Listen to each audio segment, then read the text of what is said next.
রাজ্যের বিভিন্ন প্রান্তে হঠাৎ করেই শুরু হলো প্রচণ্ড শিলাবৃষ্টি। সেই সাথে প্রতিটি জেলায় অবিরাম বৃষ্টিপাত হচ্ছে। গতকাল থেকে রাজ্যের বিভিন্ন প্রান্তে শুরু হয়েছে প্রচণ্ড বৃষ্টিপাত। সেই সাথে রাজ্যের বিভিন্ন প্রান্তে এবার প্রচণ্ড শিলাবৃষ্টি শুরু হয়েছে। কামপুর সোনাতলিতে ইতিমধ্যে ভয়ঙ্কর শিলাবৃষ্টি লক্ষ্য করা গেছে। আগামী 4 দিন রাজ্যে প্রচণ্ড বৃষ্টিপাত এবং শিলাবৃষ্টির সম্ভাবনা। আগামী 4 দিন রাজ্যে প্রচণ্ড ঝড় বৃষ্টি তাণ্ডব চালাবে বলে আবহাওয়া দপ্তর ইতিমধ্যে সতর্কতা জারি করেছে। ইতিমধ্যে রাজ্যবাসীকে সাবধান করে দিয়েছে আবহাওয়া কেন্দ্র। আসন্ন পবিত্র ঈদ উল ফিতর উৎসবকে সামনে রেখে জেলা জুড়ে শান্তি শৃঙ্খলা এবং সম্প্রীতির পরিবেশ বজায় রাখতে প্রশাসনের উদ্যোগে শুক্রবার হাইলাকান্দি জেলায়ুক্তের সভাকক্ষে এক বৈঠক অনুষ্ঠিত হয়। বৈঠকে গত বছরের ঈদ উপলক্ষে গৃহীত সিদ্ধান্তগুলির পর্যালোচনা করা হয় এবং সেগুলি অনুসরণ করেই এই বছরও উৎসব শান্তিপূর্ণভাবে উদযাপনের লক্ষ্যে একাধিক গুরুত্বপূর্ণ সিদ্ধান্ত গ্রহণ করা হয়। ঈদের দিন জেলার বিভিন্ন ঈদগাহে বিপুল সংখ্যক মুসল্লির সমাগম ঘটে। সেই প্রেক্ষিতে ওইসব এলাকার আশপাশে যান চলাচল নিয়ন্ত্রণ এবং আইন শৃঙ্খলা বজায় রাখতে জেলা প্রশাসন এবং পুলিশের পক্ষ থেকে বিশেষ ব্যবস্থা গ্রহণ করা হবে।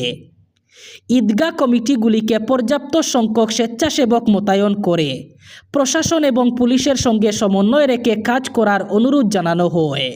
আসন্ন বিধানসভা নির্বাচন অবাধ ও সুষ্ঠুভাবে সম্পন্ন করতে শ্রীভূমির জেলায়ুক্ত নির্বাচনের কাজ সম্পন্ন না হওয়া পর্যন্ত জেলার সমস্ত সরকারি কার্যালয়, রাষ্ট্রায়ত্ত সংস্থা অথবা PSU এবং ব্যাংকগুলি রবিবার এবং অন্যান্য ছুটির দিনেও খোলা রাখতে নির্দেশ জারি করেছেন। নির্বাচনের জরুরি কাজের স্বার্থে সমস্ত কার্যালয়ের প্রধানদের ছুটির দিনেও অফিস খোলা রাখার নির্দেশ দেওয়া হয়েছে। প্রতিটি কার্যালয়ে অন্তত একজন অফিস অ্যাসিস্ট্যান্ট এবং একজন MTS অথবা চতুর্থ শ্রেণীর কর্মীকে উপস্থিত থাকতে হবে। নির্বাচন সংক্রান্ত জরুরি চিঠিপত্র এবং নথি গ্রহণ করার জন্য এই নির্দেশ দেওয়া হয়েছে। এই আদেশ লঙ্ঘন করলে অথবা কোনো ধরনের বিচ্যুতি ঘটলে সংশ্লিষ্ট আধিকারিকের বিরুদ্ধে নির্বাচন কমিশনের কাছে রিপোর্ট পাঠানো হবে এবং আইনানুগ ব্যবস্থা নেওয়া হবে বলে জানানো হয়েছে। পবিত্র রমজান মাসে জেরুজালেমের আল আকসা মসজিদে ফিলিস্তিনিদের প্রবেশ বন্ধ ঘোষণা করেছে ইসরায়েল। ইসরায়েলি পুলিশের পক্ষ থেকে জানানো হয়েছে, ইসলামের তৃতীয় বৃহত্তম পবিত্রতম স্থানটির চারপাশে নিরাপত্তা জোরদার করতে বিপুল সংখ্যক পুলিশ মোতায়েন করা হয়েছে। ঐতিহ্যগতভাবে রমজান মাসে প্রতিদিন ও বিশেষ করে শুক্রবারের নামাজে অংশ নিতে পূর্ব জেরুজালেমে অবস্থিত আল আকসা মসজিদে সমবেত হন হাজার হাজার ফিলিস্তিনি।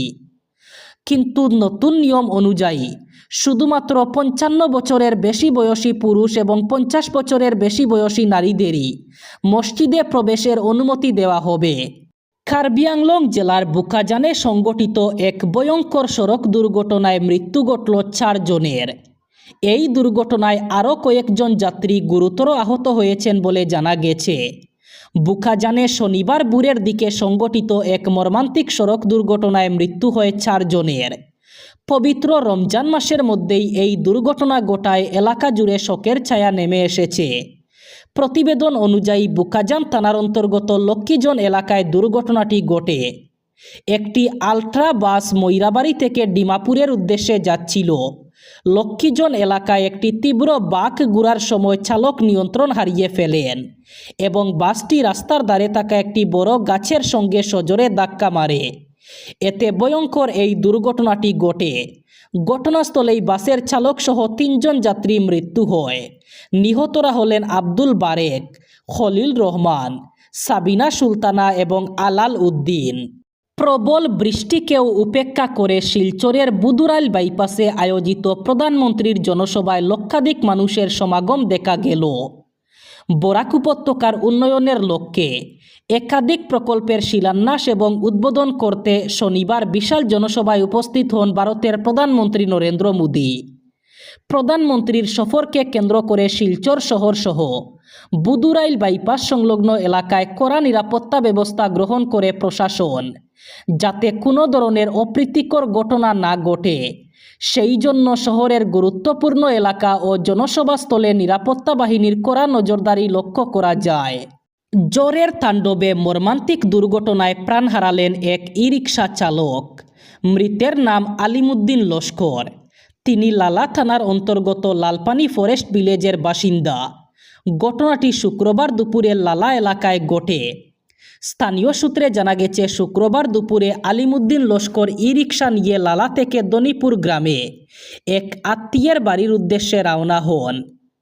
রাস্তায় হঠাৎ প্রবল জ্বর শুরু হলে তিনি ই-রিকশা চালিয়ে এগিয়ে যাওয়ার চেষ্টা করেন, কিন্তু আচমকা তীব্র দমকা হাওয়ায় ই-রিকশাটি নিয়ন্ত্রণ হারিয়ে উল্টে যায় এবং চালকসহ রাস্তা থেকে ছিটকে পাশের দোলেশ্বরী নদীতে পড়ে যায়। ঘটনাটি দেখতে পেয়ে আশেপাশের লোকজন দ্রুত ছুটে এসে গুরুতর জখম অবস্থায় আলিমুদ্দিনকে উদ্ধার করেন। পরে তাকে চিকিৎসার জন্য লালা ব্লক প্রাথমিক স্বাস্থ্যকেন্দ্রে নিয়ে যাওয়া হলে কর্তব্যরত চিকিৎসকরা তাকে মৃত বলে ঘোষণা করেন। শেষ পর্যন্ত কংগ্রেসের মনোনয়নই হতে পারে আলগাপুর কাটলিচড়া বিধানসভা কেন্দ্র থেকে বিধায়ক নির্বাচিত হওয়ার শেষ চাবিকাঠি, যার ফলে দলের প্রার্থী বাছাইয়ের শেষ পর্যায়ে এসে এ নিয়ে রীতিমতো এক শ্বাসরুদ্ধকর পরিস্থিতির অবতারণা ঘটেছে হাইলাকান্দিতে। শুক্রবার নয়াদিল্লিতে অনুষ্ঠিত কংগ্রেসের ইলেকশন কমিটির বৈঠকে দলের দ্বিতীয় প্রার্থী তালিকা চূড়ান্ত করা হয়েছে বলে জানিয়েছেন অসম প্রদেশ কংগ্রেস সভাপতি গৌরব গগৈ। খুব শীঘ্রই আনুষ্ঠানিকভাবে তালিকা প্রকাশ করা হবে। কিন্তু এর মধ্যে আলগাপুর কাটলিচড়ায় কার ভাগ্যে কংগ্রেসের প্রার্থিত্ব জুটছে এ নিয়ে শুক্রবার দুপুর থেকেই এখানে দলের নেতাকর্মীদের মধ্যে রীতিমতো তা হাপিত্যে শুরু হয়েছে। আলগাপুর কাটলিচড়া বিধানসভা কেন্দ্রের জনমত অনুসারে এবার এখানে চলছে কংগ্রেসমুখী বুটের হাওয়া। ডিজিটাল ইন্ডিয়ার জমানায় আবারও পকেটে টান পড়তে চলেছে ইন্টারনেট ব্যবহারকারীদের। জানা যাচ্ছে, মোবাইল ডেটা ব্যবহারের উপর বাড়তি কর চাপানোর পরিকল্পনা করছে মোদি সরকার। তেমনটা হলে প্রতি জিবি ডেটায় কর বাবদ বাড়তি টাকা গুনতে হবে মোবাইল ব্যবহারকারীদের। তথ্য এবং সম্প্রচার মন্ত্রকের তরফে মোবাইল ডেটার উপর বাড়তি কর চাপানোর বিষয়টিকে গুরুত্ব দিয়ে খতিয়ে দেখা হচ্ছে এভাবে কর চাপানো সম্ভব কিনা। এই তথ্য সামনে এসেছে টেলিকম বিভাগের এক রিভিউ মিটিং থেকে। এরপর সংবাদ মাধ্যম সূত্রে খবর, কেন্দ্রীয় মন্ত্রকের তরফে জানানো হয়েছে তারা এই কর লাগু করার বিষয়টি গভীরভাবে খতিয়ে দেখছেন। কিভাবে কর লাগু করা সম্ভব কিনা তা খতিয়ে দেখা হচ্ছে। যদি লাগু করা যায় তবে কোন পদ্ধতিতে তা কার্যকর হবে। মোবাইল ডেটার উপর যদি বাড়তি কর লাগু করা হয় সেক্ষেত্রে প্রতি জিবি ডেটায় 1 টাকা করে কর বসানো হতে পারে।